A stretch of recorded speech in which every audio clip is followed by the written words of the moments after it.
Okay, so more Warframe. Now with the latest update, which is 15.16, a nice new bundle of augment mods were added to our collection, as well as the Nakana and Dragon Nakana skins to make them look that little bit more awesome, and of course a nice buff to the Rakta Ballistica.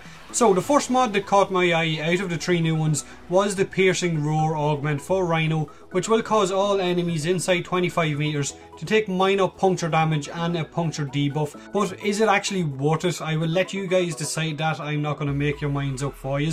It will cost 25,000 standing off Steel Meridian or the parent sequence once you've reached the proper rank, and you will need to sacrifice another mod in order to slip this one in, whether you need to drop out a health mod, a shield mod, armor mod or whatever, basically so as you can accommodate the Piercing Roar augment. So the debuff from the augment once you cast Roar seems to only last 6 seconds, which isn't a whole lot. Even when I added Prime Continuity, Constitution and Narrow Minded, the visuals of the debuff still only lasted 6 seconds, so maybe that needs fixing by DE, or maybe it's working as intended, I don't know.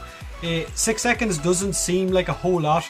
I did test this in a Tower 1 Exterminate, so ignore the enemy levels, it was just for testing purposes. And with Narrow Minded equipped, the range seemed a lot less than 25 meters when I cast it, so range mods might have an effect on how far the debuff actually goes outside the 25 meters. Maybe if you've got a stretch mod, it will reach of course that little bit further.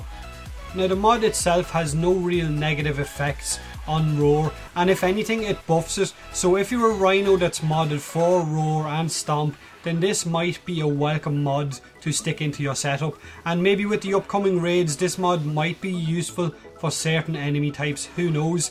It is quite frankly a really good mod. If you enjoy Rhino and if you enjoy using Roar, then I don't see why you wouldn't put this in if you've got space for it. Now for me personally and my playstyle and the way I use Rhino, which is basically just for leveling weapons and just for having some fun, I enjoy Iron Shrapnel far too much to drop it out for Piercing Roar. And even then, if I dropped out Iron Shrapnel from my setup, I would probably stick in something that would give me that much more survivability, or maybe a little bit of a speed boost or something. But of course this is just my personal opinion and nothing more. You guys will of course have a difference of opinion, and some of you might absolutely love this mod and think it's incredible. By all means, let me know in the comment section below. Let me know also what you guys think of the other new augment mods, the one for Ash and the one for Hydroid. Hydroid seems like a great mod, especially if you're farming loot. This could be really good. Or maybe all the loot that you get, the 100% extra loot, might just be ammo and energy and shit that basically won't be really needed outside of that mission. Let me know what you guys think. Of course I will check that out later today and have a video up hopefully tomorrow or so. Hit that like button if you enjoyed the video, and hit that subscribe button for more Warframe. And as always, thanks very much for watching.